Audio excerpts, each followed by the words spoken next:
Hello, Trekkies and Trekkers. Welcome back to the Star Trek podcast.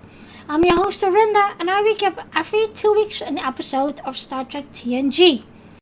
Today we recap the episode Remember Me, and I will be joined by Tommy. I am always looking for Trek friends who would like to recap with me the episode, so if you are interested, let me know on one of the social medias or of the podcast, or you can email me at trekkie1982sto@hotmail.com. I also make from time to time extra episodes or bonus episodes, and then I will talk Star Trek in general with Trekkies from all over the world. You can also use this email address if you have any questions, suggestions, ideas, or something else you like to discuss. Of course, you can also use this email address to notify me if you like to be my guest in one of the bonus episodes. I would appreciate it if you like this video, comment on this episode, subscribe to the channel, and share it with your friends and family. And now for the plot of the episode. The USS Enterprise docks at Starbase 133, where Dr. Beverly Crusher greets her elderly friend and mentor, Dr. Dalen Quays.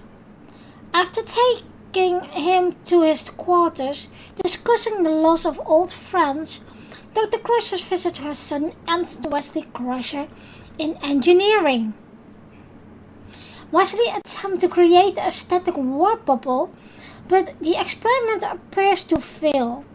As the Enterprise leaves Starbase, Dr. Crusher finds that Dr. Quays is missing, with no record of him coming aboard the ship.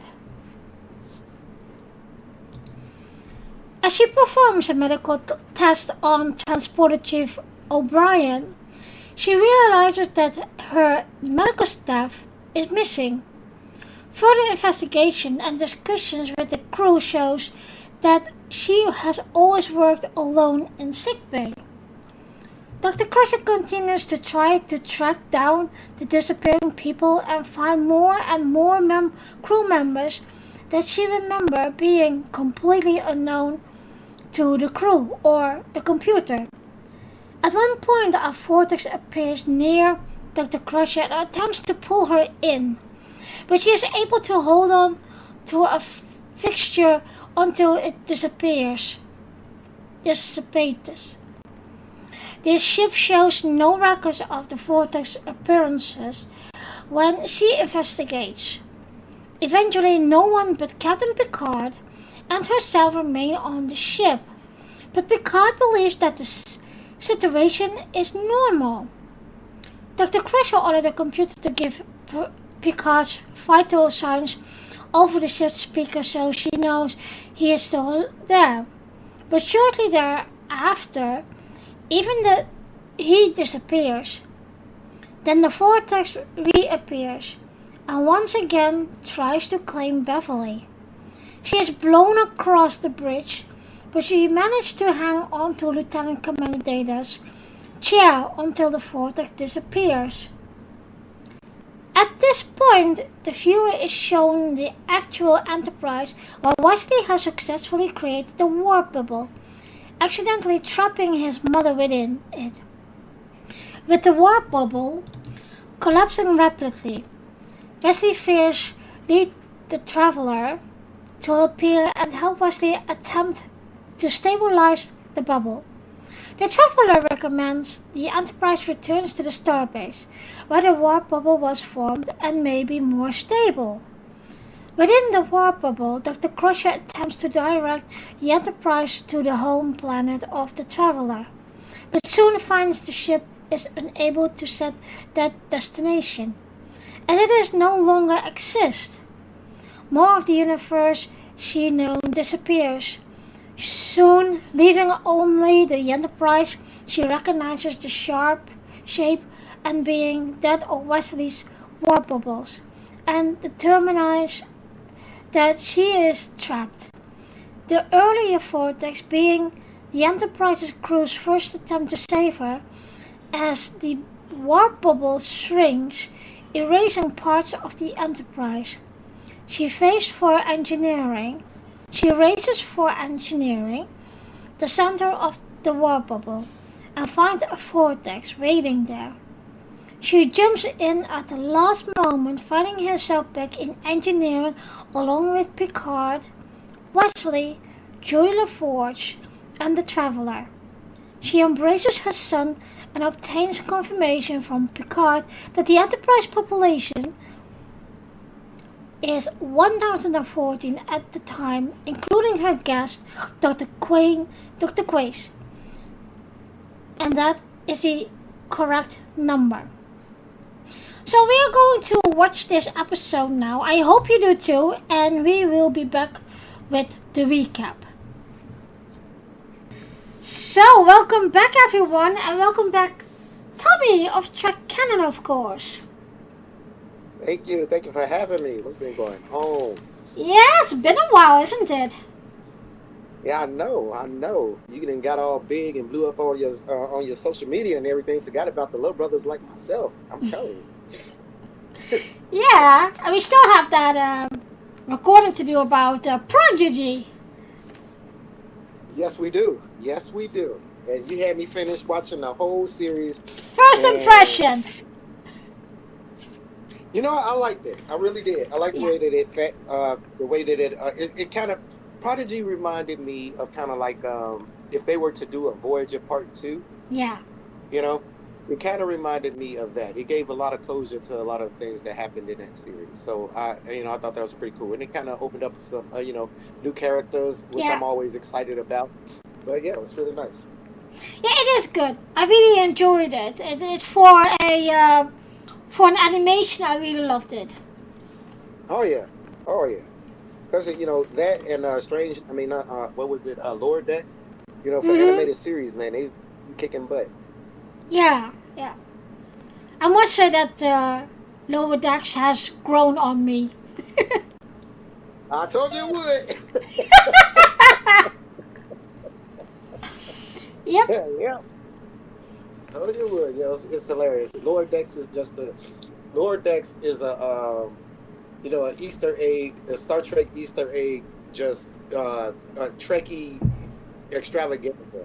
All of the things, all the Easter eggs and throwbacks and shout outs that they throw in Lower Decks. Whoever writes Lower Decks really appreciates Star Trek history, and I think that's awesome.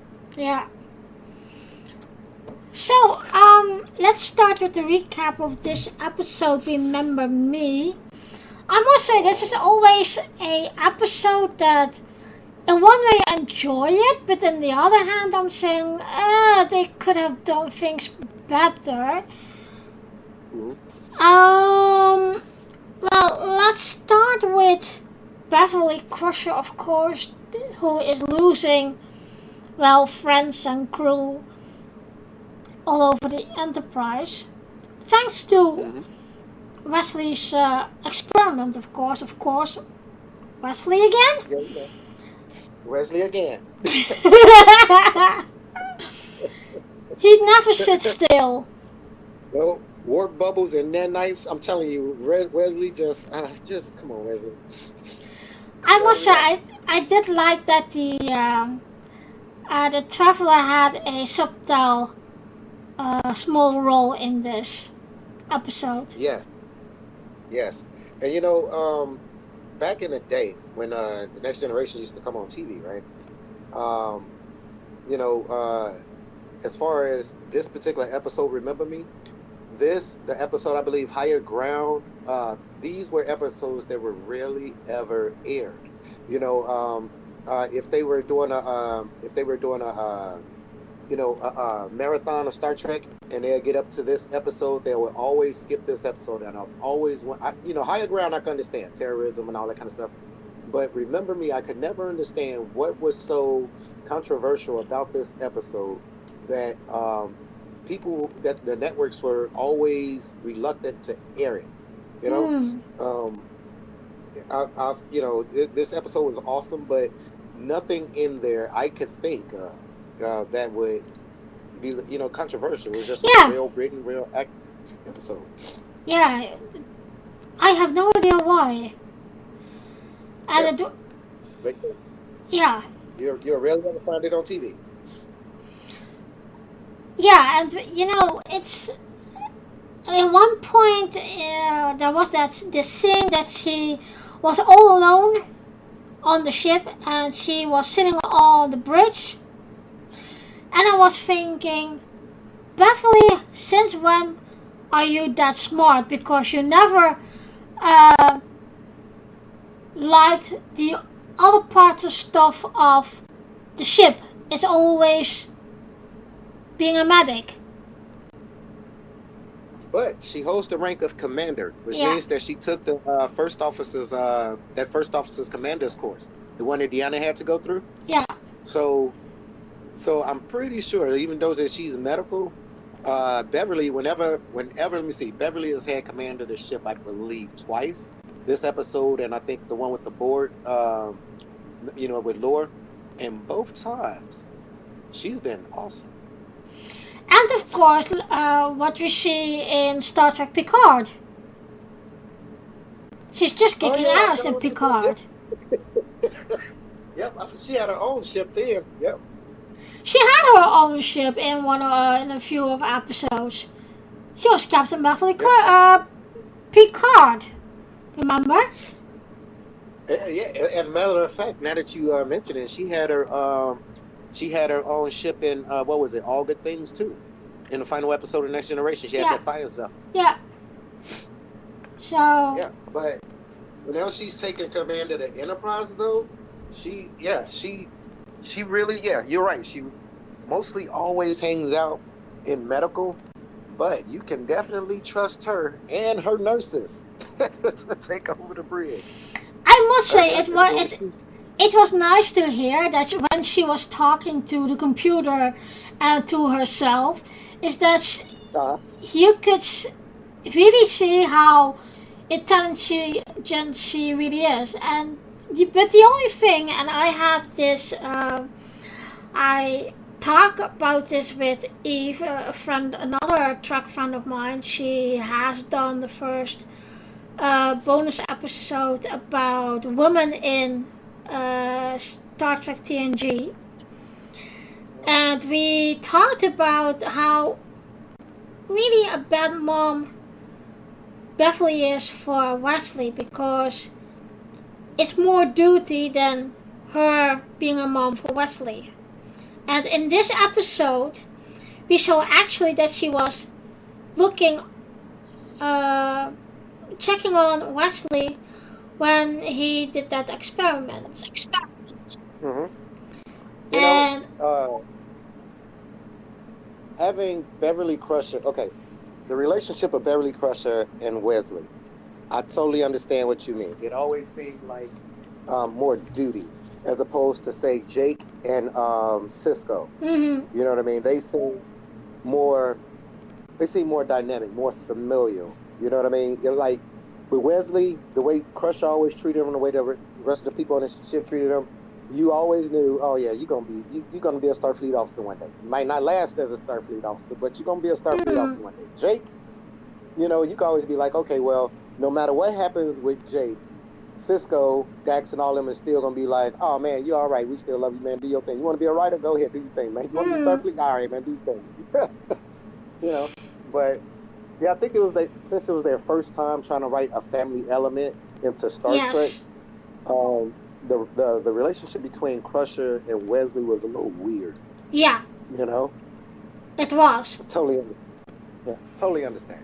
But you can't just be jumping around an episode, man. People gonna get confused. You gotta start and be like, okay, what happened? What happened? What happened in this episode? Well, I have a long intro for that, and I do have it in following on paper, but I think people who have watched it back knows what we're talking about. I'm gonna have to say, people who listen to your channel, they are very familiar with how we get when we start talking about Star Trek. That's true. Never mind. Yeah, most of the time it's just a little bit of the episode and then everything else around it.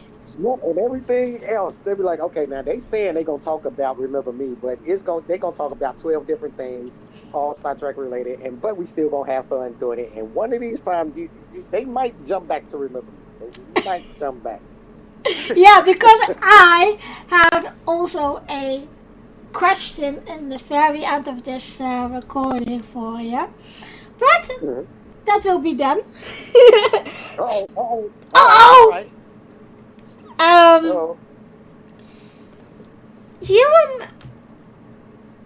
What do you think on the whole concept that she is losing everyone and it's driving her crazy, but she knows by herself that she isn't crazy? And it started, I believe, with her friend and mentor, Dr. Dalen Quays. Yep. And a few of her staff members. And you know what was really interesting about that concept, because according to the theory of the episode, if when Dr. Crusher was enveloped inside this warp bubble, what she was thinking of became her reality. Yeah. What she was thinking of was losing all of the friends and relationships that she's had, right? Based on her interactions with this old friend of her, doctor. Right. Now, that being said, right? It is. I would have wished. Yeah, I know. I would have wished that they would have expanded upon that, because, all right, so we now know that you could create a pocket universe based on whatever rules you are thinking about once you enter that pocket universe. I'm surprised that they never expanded or touched on that ever again in Star Trek canon. Like the uses of something like that would be amazing. You know what I mean? Like that accident opened up okay, so Dr. Crusher, you was trapped in an alternate universe? Yeah, that was collapsing, right? The whole reality was collapsing, and you was in a warp bubble. Yeah. Oh yeah, we need to figure out how to reproduce this.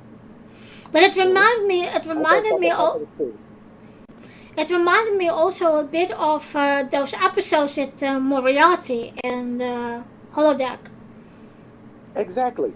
That's my point exactly. If there was a way to stabilize that warp bubble reality, that is a whole universe within that. You know what I mean? You don't have to restrict it to a hollow CPU data thing. You know, you could put people in warp bubbles. You could make a universe in a warp bubble and see how life develops in it. That whole concept was just so much bigger than they gave it credit for in that episode, and it was always a disappointment that they didn't expand on that. Yeah, I was indeed a bit disappointed that they don't put a bit more background in it, because now it's just a war bubble and Beverly is losing her mind. And another thingy, the light flits or light bubble we see every time she would be sucked into the real reality. I found that a bit disappointment. They could have done a better way, like maybe like a portal from Doctor Who, you know? Yeah. The way that they portrayed that in the episode made it seem like whatever was happening, that rescue attempt, from her perspective, it seemed like it was something like it was the bad guy. Like, hey, stay away from that thing. When all of the time, these people trying to help you, it should have been depicted a little bit differently. Yeah, I totally agree with you on that. Mm-hmm. And then if you pierce in warp bubbles, why the warp bubble ain't collapsing? Mm-hmm. That being said, you know, you was talking about the Traveler, you know, making a comeback in this episode. And always great to see the Traveler. Traveler is awesome. But if that being said, could it be that this warp bubble that Wesley created, right, The reason it had these effects was because he used some of his traveler abilities on this warp bubble. It wasn't your typical warp bubble. I think What is so that like? because the traveler said also in the first time we meet him that Wesley is Mhm. special and he had something with time. And thank God, and they did a really good job in Prodigy about that, is that we see how the time traveling works and that how Wesley is reacting and the little crusher reunion between mom and little brother Jack. Mhm. And But, that's one I, thing in Star Trek I never understood. The so so okay, I'm Wesley Crusher. I have basically gained the powers of omnipotence, power mastery over time space. That's what I'm able to do. Okay, so I think, and it is being being a son myself, if I had mastery over time space, I would still always be visiting my family and my mom and all this kind of stuff. When they write situations in Star Trek where a family member ascends or does something where they become greater than the sum of their parts, it always makes it seem like that's also the death of that person. Do you know what yes, I mean? yeah, You know, when Wesley ascended, you know what I'm saying? Just like they never even talked about Wesley no more until the yeah, Picard series. yeah. You know, so and another thing, I don't think Starfleet would have just let Wesley, knowing what they know about Wesley, just go off into. They would have experimented, asked some questions, try to get him to start. They would have did something to try to understand Wesley's abilities. Yeah, but I think So that is also the thing that the traveler let him beam down to that settlement and to mhm, teach things first before he. Because I thought, and we've seen that in Prodigy, is that he is mhm, in this some kind of a um, group of people that is known for time traveling, and they mhm. have to they with Q, and that's what I was thinking too in this episode. Is Wesley equalized then as Q? Because of course Q is godlike, but Wesley has the ability to time travel, time bending, everything was going on with time. And I remember, and I don't know if this was in a novel or this was in one of the episodes. I can't remember. There was a thing. I think that it was in an episode. I can't remember which one. It was like Wesley was already with the traveler, and Beverly was missing him, and she told Jean-Luc about it. And then one moment later, he was in her quarters, and uh, Wesley was saying, Beverly was saying, "What the hell are you doing here?" And as Wesley said, "Well, I wanted to visit my mother."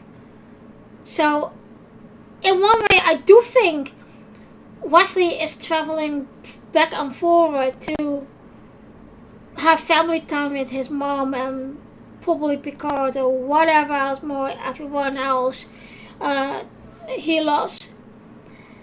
And but there is that one cameo he had in Star Trek Picard that he was picking up Soji at the last end of season 2. yeah. I was Okay. huh? See, you did it. You did it. You brought up season 2 of Picard. Oh, she did it. um, that thing was also a bit well interesting in the way of we haven't seen Wesley for ages, and now he's coming pick up her. And what does it must be very frightening for Soji. I would think so, but Okay. See. All right. Now you got me. All right. Here we But go. why? All right. Why is she chosen to become a traveler? Because she is a saint. I don't Um, know what they was thinking with that. As a matter of fact, I don't know what they was thinking with connecting Wesley to the time agents. mm, I don't, Mary Seven and them. I don't like to that scene right there. Seemed like it belittled everything that was set up as far as the species of the traveler and what he was trying to do with Wesley back in the Next Generation. It seemed like to me, I could be wrong, but to me it seemed like, just like he told Picard, Wesley was meant for something way greater than that. He was like, it's certain people that's just savants. I think that's the word he used, man, is just, way greater than that. And then to be like, oh, okay, well, that greater than that, right? Your purpose in the grand scheme of things, right, is basically you're gonna be a Starfleet for higher plane beings. Like, and I don't know. They should have kept that separate. The galaxy and the universe of Trek is way too big to be like, hey, let's make Gary Seven work for Wesley. No. yeah, and what come to mind right now is if you put Q, the species of Guinan, and Wesley together, what would that do to all the species in the galaxy, and in what rank would they have as being godlike or whatever? Okay, let's clear this up for your viewers and listeners right now. Okay, here we go. Because a lot of people seem to think that, I hear videos and, questions and stuff about, hey, what if the Borg attacked the Q? Okay, all right, here we go. We'll start with the Pac-Lids, the least technological advanced, space people that's in Star Trek. The Pac-Lids, they basically run around, take technology from everybody else, but they dumb as all outdoors. All right, we got the Pac-Lids, okay? Now, we got all kind of races between the Pac-Lids and the Federation, okay, as far as technology goes. The Federation outweighs a whole lot of species, technologically wise, in Star Trek. All right. On the same level with them, we got, the Romulans, Klingons, all those kind of people. Now, right above that, you got the people with the telekinesis and the telepathy, all, those real strong people, right? Think of the people from the Cage. Right above them, you have those types of people. People who can manipulate brainwave. All right. Now, above them, you have people like the Metatrons. Okay. Metatrons be like, hey, we don't want no fighting in nowhere in our space. We putting a stop to all of that. Y'all 1,000 years. Come talk to us in about 1,000 years. Okay. Then you got people like Kevin. All right. Kevin Uxbridge, Imp. He can eliminate pretty much anybody he decides to accidentally think about. Okay. Fine. But Kevin can't bring nobody back to life. As a matter of fact, nobody who I've just mentioned can just materialize people out of thin air. None of those people. They could do holograms of people. They could do reproductions of people. But actual, whole, entirely new life form. The only group in canon shown to be able to do something like that is the Q Continuum. The Q Continuum, yeah, you got your time manipulators. The Q Continuum, way better than those people. You got your psychics and telekinetics. Q people, way better than that. You got your reality benders. Yeah. Q Continuum, way better than that. The Q was written to be the most omnipotent and omnipresent beings in all of... That's the closest you can come to literal gods in Star Trek. All right? Not Plato, not Apollo, none of them. Q. Now, that being said, if you were to mix... This is my opinion. If you were to mix a Q with anybody else, it would diminish the power of the Q. That's what I think. A lot of people think that Guinan and her race was Guinan and her race was just able to see the changes or sense the changes that the Q did. Can they do anything about it? No. The Borg, because they assimilated some Illyrians, they're able to do the same thing. But can they do anything to the Q? No, like it's not even an almost but I know some people who was like Wesley was on the path to becoming a Q, but I can't believe it. I I don't just can't think believe it. so. Really? You think so?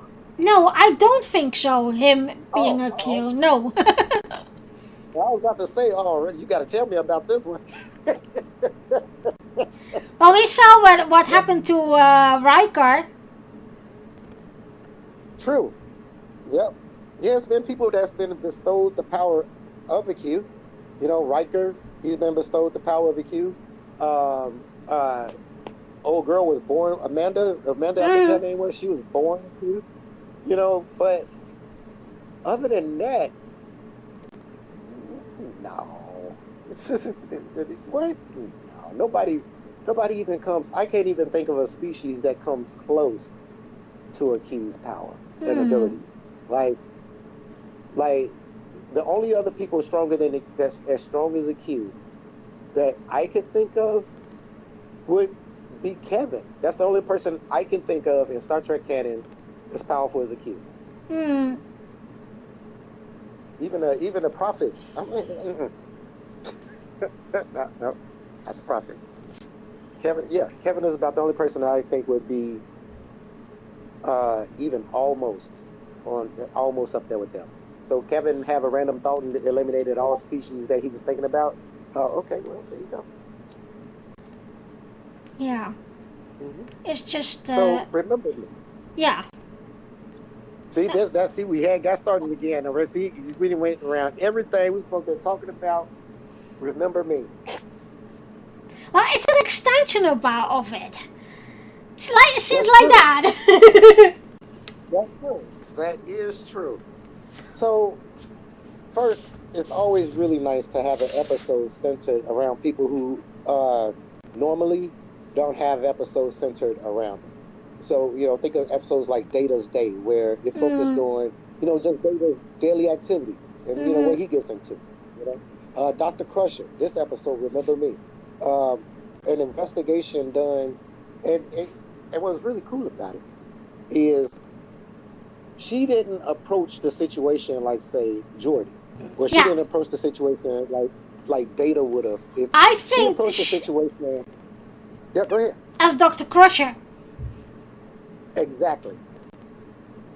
She approached it like a physician, trying to figure out, okay, is something wrong with me? You know what I mean? Like, okay, what is something wrong with me? All right, if one of the most gangster sentences ever in Star Trek. If it's nothing wrong with me, it must be something wrong with the universe. Think about that for a second. Hold up. Oh, who said that? That was Crusher. That was Crusher, yeah. Yeah, she said, if ain't nothing wrong with me, something must be wrong with the universe. All right, let's start talking about that damn computer. Oh, she got the computer real good with that. Oh yeah, she even stumped the computer. Hey, computer, do you think that I'm actually capable of operating this whole ship by myself?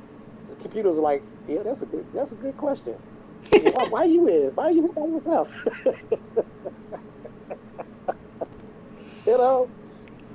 Yep, she asked like 2 or 3 questions that the computer was like, oh yeah, you got me there, doctor. That was a good one. You got me there.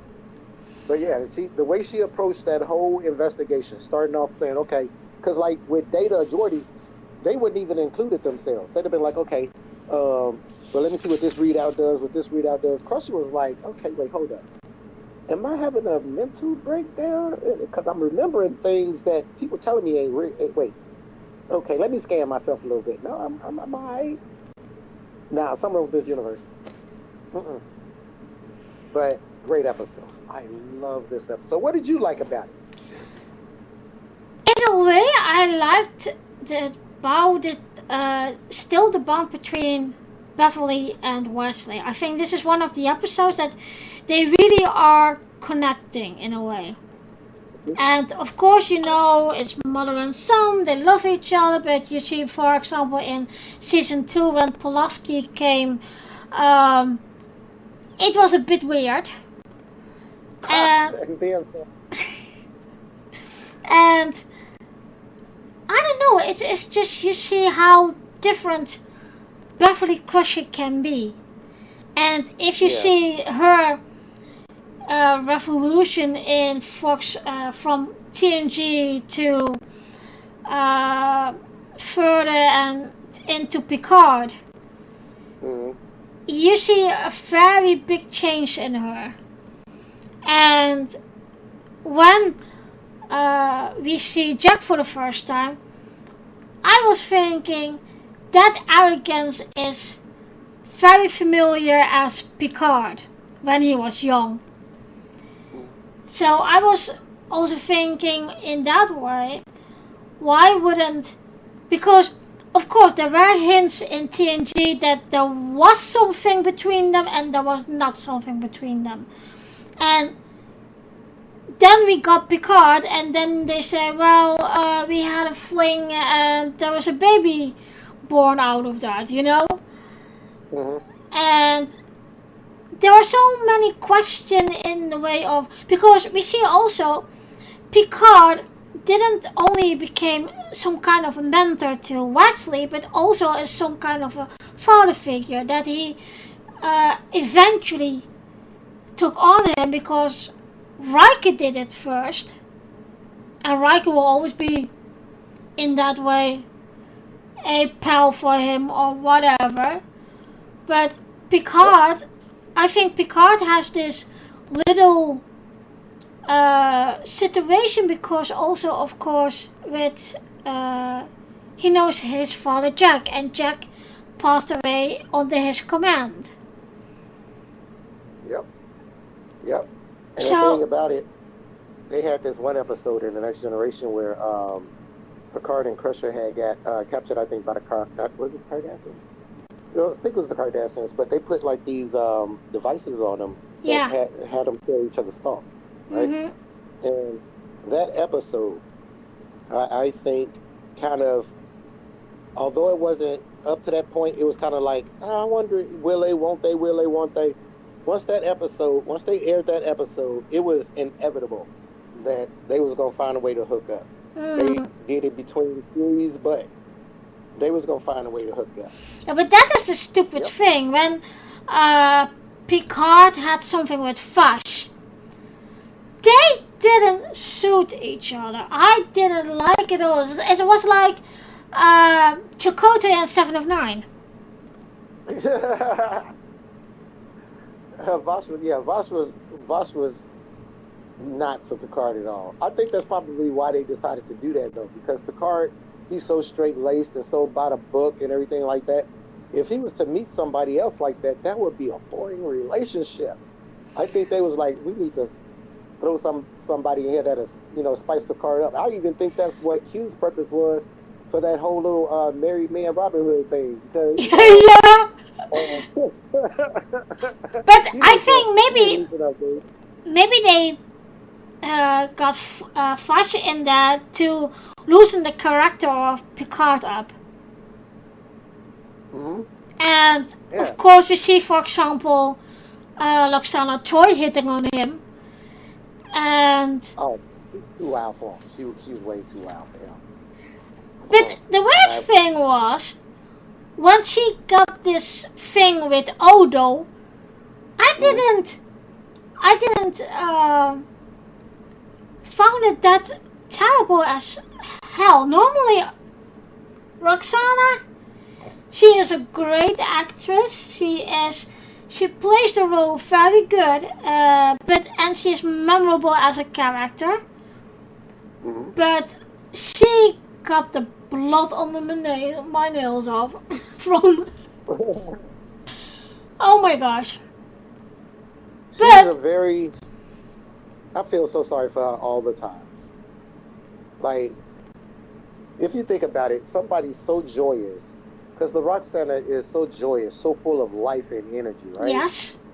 But under the surface of every episode that she's in, under the surface of every episode she's in, it's always a certain level of somebody rejecting her, or making fun of her, or breaking her heart, you know, or she losing a kid. Every episode, when she first came aboard the Enterprise, she was really liking Picard, and they trying to throw her off on everybody on the ship. Yeah, but she ends up saving the ship at the end. The whole conference down there. All right, next time you see her, all right, she's still trying to get with Picard, and they still trying to put off on everybody and trying to stay away from and all this stuff. When the only thing she's trying to do is be herself. You know what I mean? Even after she get kidnapped. You know what I mean? What did she get kidnapped for? It wasn't because that the Ferengi dude really loved her. No, he was trying to sell her off. Abilities. And, yeah. Right. You know what I mean? Then she go to Odo. Odo didn't want to have nothing to do with it. He ends up friend zoning, right? Even after she spilled her heart to him and did everything for Odo. Then she met this dude that finally ended up liking her, but wait, he got to die when he turns 60. So, each time with the Roxana, somebody with a character so full of life and energy and so loving of themselves, it always worked out so bad for her.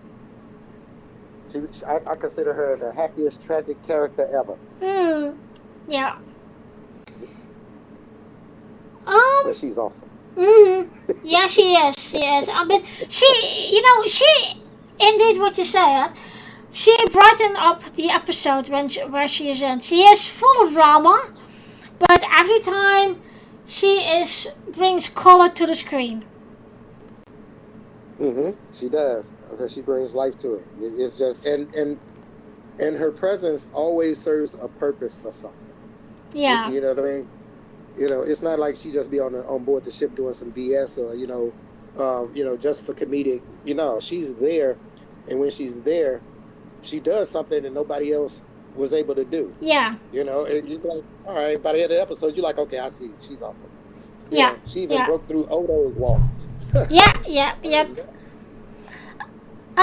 There was this last scene with the Traveler when the last attempt to bring Beverly back, and we see that something happened to both of them, the Traveler and Wesley. They were zooming in and out in realities. What do you think of that aspect of the episode? I thought it was pretty cool because for the first like half of the episode, I was really invested with what was going on. I wonder what's going. Is it actually something going on with the like the way they set it up, and with the door coming in, and is this portal what's actually sucking people out of the universe? Like the way that they were setting it up was great. The second part of the episode, the way would show what they were doing outside the bubble, and how what the feelings that Wesley was going through, knowing that he potentially then trapped his mom inside of her own reality, and the fact that the Traveler was there trying to mentor him and try to help him through it. I thought it was great.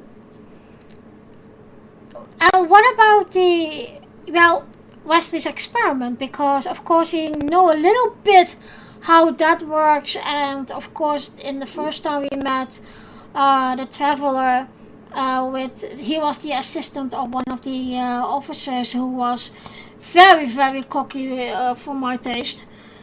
I hated him. I didn't like him at all. That dude was hilarious. Krasinski, yeah, that was his name. Yeah, that was his name, yeah.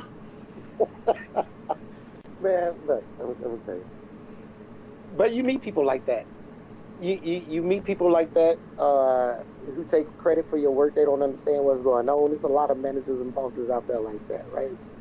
But the thing about, so Wesley's experiments, we was talking about this earlier. I don't know why they let Wesley conduct experiments on the ship unsupervised at all. Like, every time Wesley conducts an experiment where he's by himself, right, it causes things like never to work out. He made sentient nanites. That decided to hold a grudge against somebody and take over the ship just so they could get to this one dude. Look, Wesley, you need to let people know when you conducted the experiment. You trapped your mom inside of a warp bubble universe. Come on, man. Yeah, was also his mother. Watching his kid. Right, you know what I'm saying? Right, I thought you was watching this kid, man. Come on. Our chief medical officer is in a warp bubble universe. Come on. Like, yeah, you gotta watch out for Wesley. Hey, we don't even have talked about that Crusher ghost. That's still that episode. But okay, I'm gonna tell you one episode that I really liked about Wesley, where I thought, okay, Wesley, you know what, you my man, you all right with me. That was the episode, The Game, where they had those I guess those face games that they was putting on. Yeah. Oh, that was right. That was one of the only times I was like, Wesley, my man, go ahead, Wesley. You did your thing. First thing we need to do is reactivate data. That's all we need to do. I'm gonna be a decoy. You reactivate data because that's it. Now, Wesley, you all right from that? You didn't try to do none of that yourself. You said, listen, I'm being a decoy so that you can reactivate data. Not Picard. Don't try to free Picard. Worf, nope. Don't try to free Worf. I said data. It's very important. That's what he did. I love that episode. So, what do you think? I'm curious. What do you think about what Dr. Crusher must have thought when she was talking to people, talking about hey, what about this person? And Dr. Crusher knows that, the person she's talking to knows the person she knows, but the information that she's getting from this person is, I have no idea who you're talking about. That person never existed. There's no record of this person. What do you think must have been going through Dr. Crusher's mind, like at the beginning of when, like, the first couple of 3 people start going up missing? I think she was overwhelmed, and soon after that, I think she would question herself of, am I a lunatic? And I think everyone would think like that. Mm-hmm. You're like, wait a minute. I know for a fact that I know this person. I remember having dinner with you and this person. Am I tripping? Like, that had to cross her mind. Like, am I? Now, after about the 9th or 10th person, you probably figure something going on. But the first or second person, you probably think to yourself, oh, maybe that didn't happen like that. Maybe they wasn't here, and I was just thinking that. Maybe it was something I did on the holiday. I don't know. This is what we saw with Dr. Dalen Quays. She was pretty sure about that. And there were no record or no luggage or whatever you would find for my guest. Mm-hmm. So... But think of that determination, though. Because...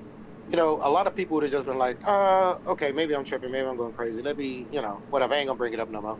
Now, she was like, hey, computer, Worf, look for these people. I don't care what the computer say. Look for these, Picard, there's some people missing on, she was really like, she was determined. Very determined. Yeah, but that's always been her. Like when she was in that episode with that Ferengi doctor, with that sun shield or whatever, and she ended up getting fired because he was still pursuing it. Right. Yeah, that's just her. She'd be like, nah, man, you ain't finna just present me with no mystery and I'm not gonna solve it. I'm sorry, that's not how this works. But that's what we're seeing in her whole career as how she is as a person.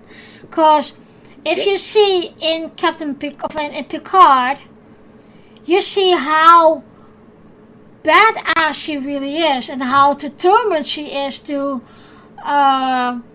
bring medicines to places where Federation or no one else would go. Yep. Same old Dr. Crusher. Same old Dr. Crusher. Yeah, So what did you think of the episode overall, by the way? What would you You know, I liked it. It is, like I said, in some of the moments that I was thinking, okay, I got my questions about this, but in overall, I liked it. How about you? I did too. I did too. You know, like I said, they rarely ever showed it, but now that we have streaming and well, with me, I have box sets of series. I just put it on whenever I want. Yeah. But it was. I liked some of those what they consider. I like what they consider controversial or banned episodes of Star Trek because usually,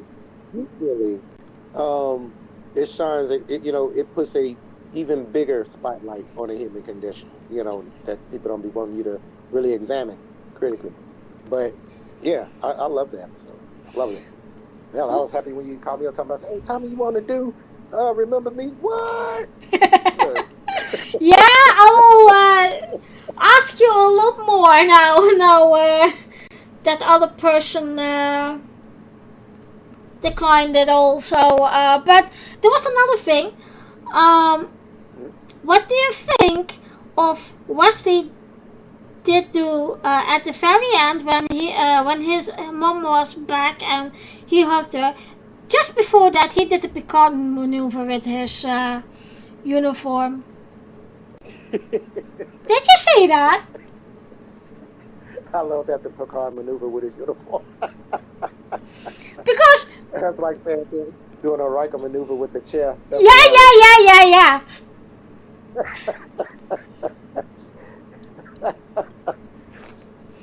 I think it was touching, man. I know it was a lot of relief from her. You know, one, being able to see all of the people that she thought no longer existed, you know, and another thing that she wasn't going to die. From Wesley's perspective, you know, having his mom back to see, you know, the relief. The first thing I would have told Wesley right after, Wesley, I love you, thank you. Don't do no more experiments. She probably would slap him his back of the head of doing it. Yeah, don't do no more experiments. They to keep eye on him. So the IMDb rating is a 7.8. What would you rate it? You know, I'd agree with IMDb. Finally, I can finally agree with IMDb. Yes, I would rate that, you know, a 7 because it's not as good as, you know, some of the other episodes that, you know, come to mind, you know, Inner Light, for instance. You know, Best of Both Worlds, but that's in another type of category as far as the type of episode it was. But, you know, there's a lot of episodes that I could say were stronger, but there's a lot of episodes that I could say were a lot weaker, you know. But as far as an episode centered around Dr. Crusher, how she examined it, the problem and everything, how the approach that she went, you know, they didn't write that situation with her utilizing a skill set that we're not accustomed to her having.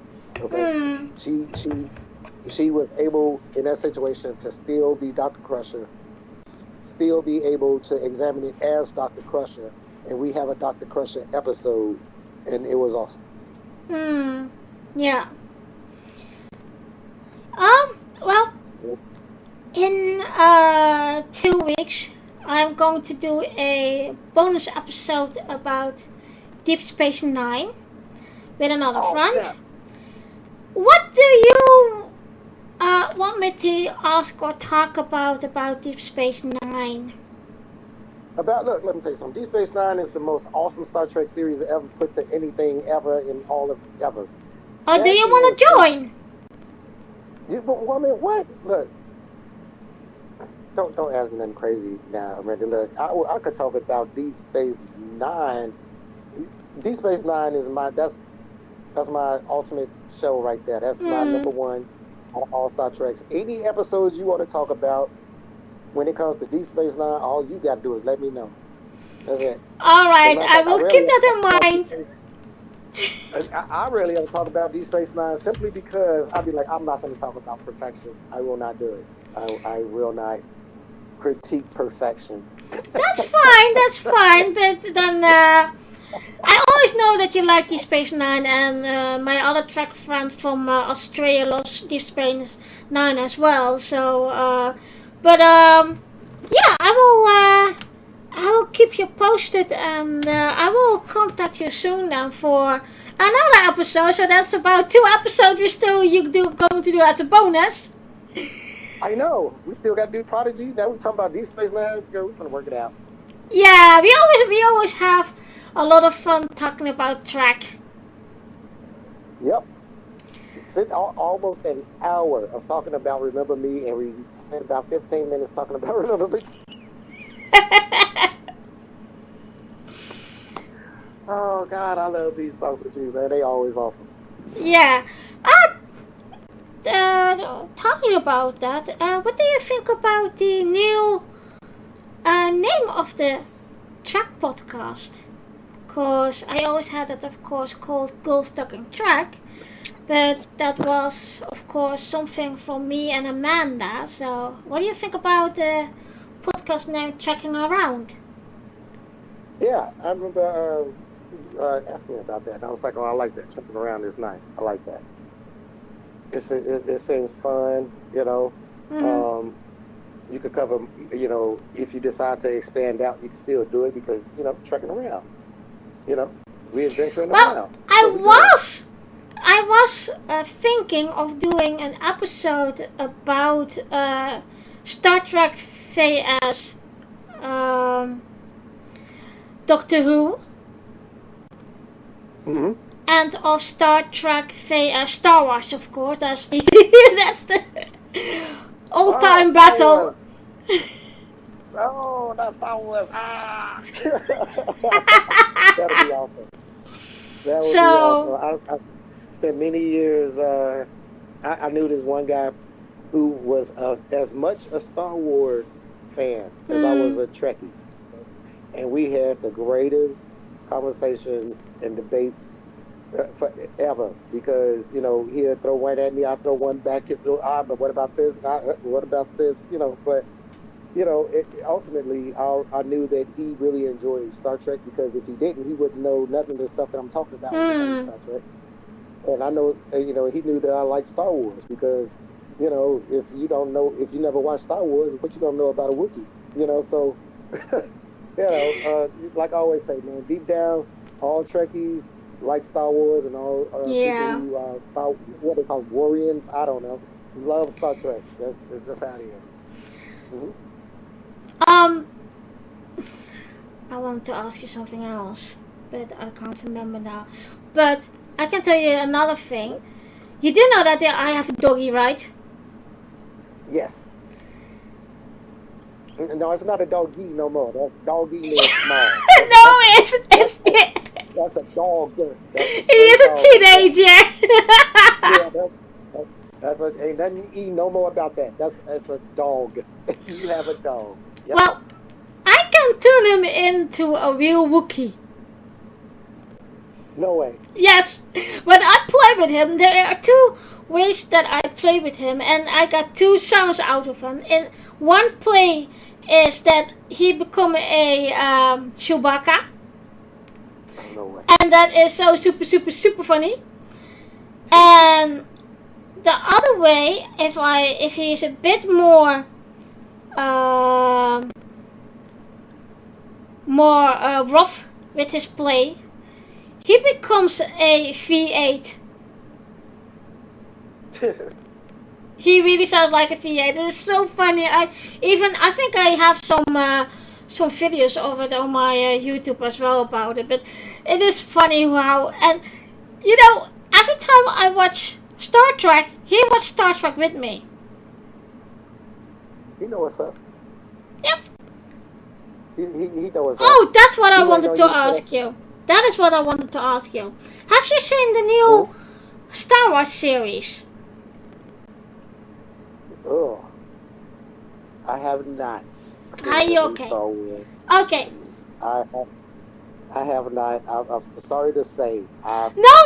It's just maybe if you have seen it, I was wondering just what you think about, because I know a lot of fans are I don't want to say disappointed, but they are having something against it because it is not original. Original in the way of Luke Skywalker saga. Yeah. Oh, you talking about the new one with the Jedi assassin?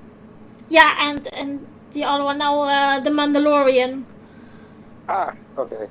Now, the first 2 episodes of The Mandalorian I did see, and I thought it was pretty good. Mm-hmm. The Jedi one, right?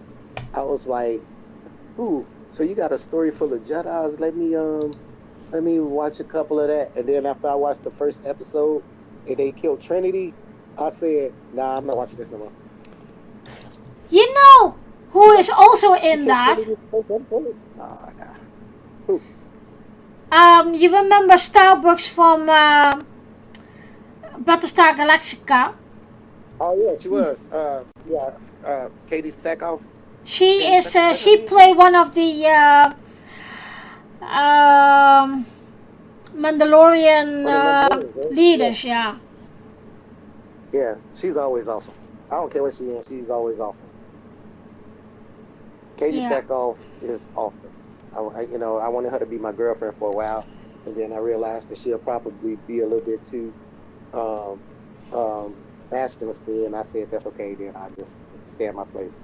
So that's pretty much how that happened. With a really short-lived love relationship in my imagination. I think we all have that. We all have celebrity crushes. Yeah, that's normal, And some of them you'd be like, but if I met it in real life, I don't know. I just like her character. We put it that way. Like Starbucks? Yes. I love Starbucks. Yep. Mm-hmm. Yep. I love everything about Starbucks. Me and Starbucks, I would marry Starbucks.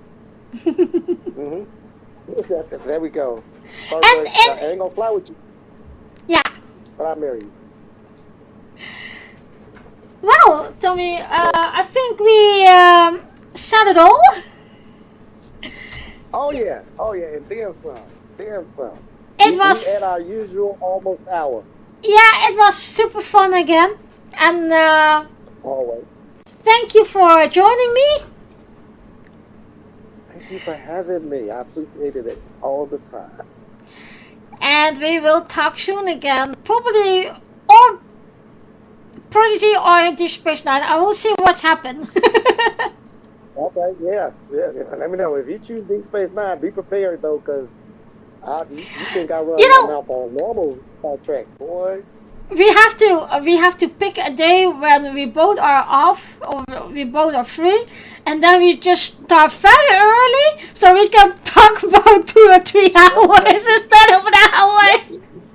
And just be like, Tommy, what you think about Deep Space Nine? There you go, 3 hours later. Well, I always can make another part of it. Yeah, break it up into little smaller videos. And yeah, from this time to this time, we actually talked about season 1. It was awesome. Alrighty, hey, thanks a lot, and we will talk soon. Yes, ma'am. Thank you. Thank you guys for listening, and join me in 2 weeks for a new episode recap. In the next episode, we will recap the episode Legacy. Checking around is to listen on Spotify, Amazon Music, on the Facebook group, and YouTube channel. And of course, for the next few episodes, I'm still looking for a track friend who will like to recap the episodes of Star Trek TNG Season 4 episode Reunion, Future Imperfect, and a final mission. I will see you in 2 weeks. Live long and prosper.